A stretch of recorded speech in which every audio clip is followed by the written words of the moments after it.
where the seller has a bargaining power. Monopsony is a market where the buyer is a bargaining power. So we are the one example of typical monopsony is something like this. Okay, there's only one big firm in a village, and there are lots of people or workers in this village. Okay, so because there's only one firm, this potential employer have a strong bargaining power. So on the horizontal axis, I measure L. Okay, this is labor demand or labor supply. And for the vertical axis, it's W. Okay. And let's assume the labor supply is equal to A plus E times L. Okay.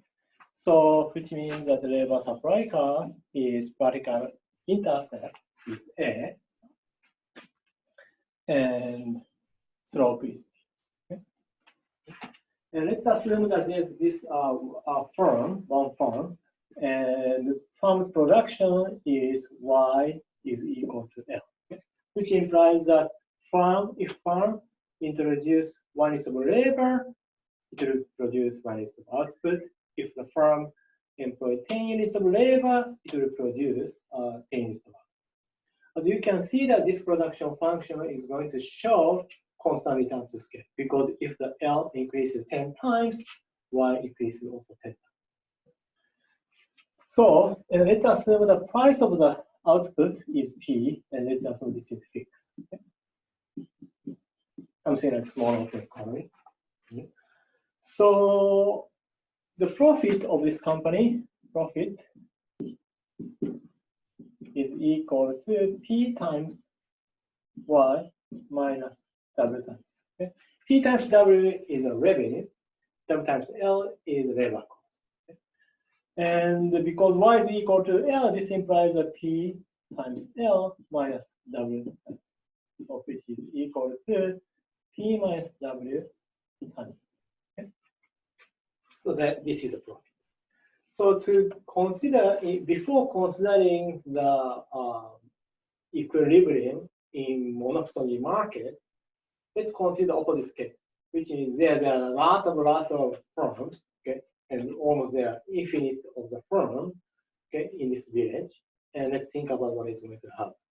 Okay, suppose that in this market, initially P is lower than W, okay, then the firm's profit is negative. So no firm is interested in hiring work. Okay, so let's if okay, but in such a case, okay, no firm is interested in hiring workers, so everybody is unemployed, and naturally W start to go down. Okay. Now let's consider the opposite case where P is greater than W. Okay. In this case, P minus W is positive. Okay, so each firm have some positive profit as long as they can hire someone. Right? Which means that we initially assume that there are so many firms in this market as the opposite of the monopsony, right? Which implies that there, as long as P is greater than W, new firms start to enter this market. Okay? Which implies that when new company come to this market, they try to hire some more workers, which implies that as long as P is greater than W, right? New firms come to enter and they try to hire more workers, which means that W tend to go up. Right? On the other hand, P is greater than W. Nobody is interested in hiring workers. W tend to go down.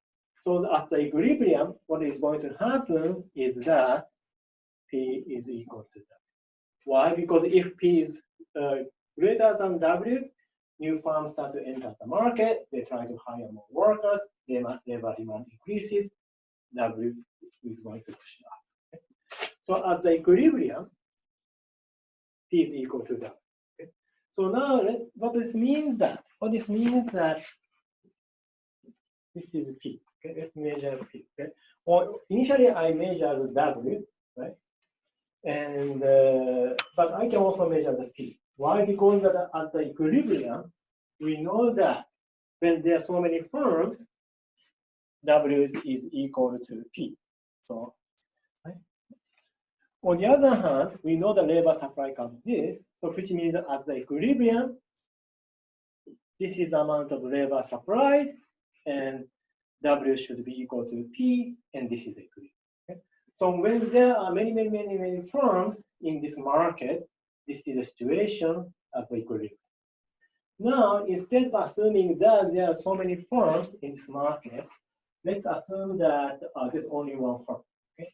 So these firms know that if this firm try to hire more workers, then it will increase labor demand and push up wages, and it is going to hurt this firm. It is going to lower the profit of this firm because the company needs to pay more higher wages. Right? But if the company hire less worker, then they can reduce market wage rate and they can increase profit. So the company is going to take action very strategically, choosing optimal amount of L. Okay? What does it imply that? Okay.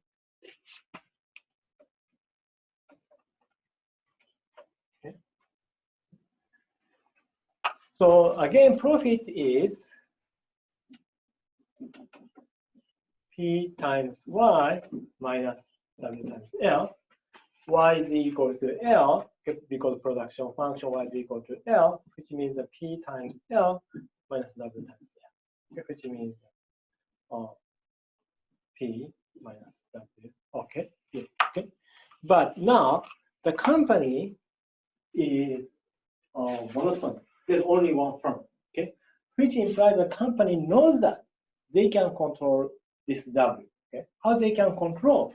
Because the company knows that this is labor supply curve. So they know that if they tend to try to hire more workers, it pushes up their wages. So what this means, the company is going to choose A plus BL times L, okay, to choose L to maximize this, which implies that the company know that if company choosing higher L, it's going to push up their market rate. So which implies that P times L minus L minus B L squared. Okay? So company is going to choose L to maximize this. So the first order condition is that take a derivative with respect to L. Okay, first order condition is that P minus A minus 2BL is equal to 0. Okay? In other words, P should be equal to A plus 2BL. Okay? So this is very interesting equation. Okay, so let me do A plus 2BL. Okay, remember this is A plus BL. So A plus 2BL is that it starts from the same vertical intercept, but the slope will become twice as high as this, so it's become 2B, right? Okay. And okay, and this is P. So at which point P is equal to A plus 2BL is intersection of this height of V and here. Okay, if the company is choosing this L star, maybe double star, then okay, this value is equal to A plus 2BL, okay, which turns out to be equal to P. It satisfies this first order. Okay. On the other hand, we know that when there are so many firms and a company doesn't have bargaining power, the amount of labor supply in this economy is here. Okay. So what this means that when the company has a very bargaining power, okay, or and when when a company doesn't have any bargaining power, and there are many companies, the amount of labor supply in this economy is this. Okay? On the other hand, when the company there's only one firm, and this company has a bargaining power, the amount of labor supply in this village is only this distance, which means that if the company has a bargaining power, total amount of labor supply becomes much smaller. Okay? So that is the first story.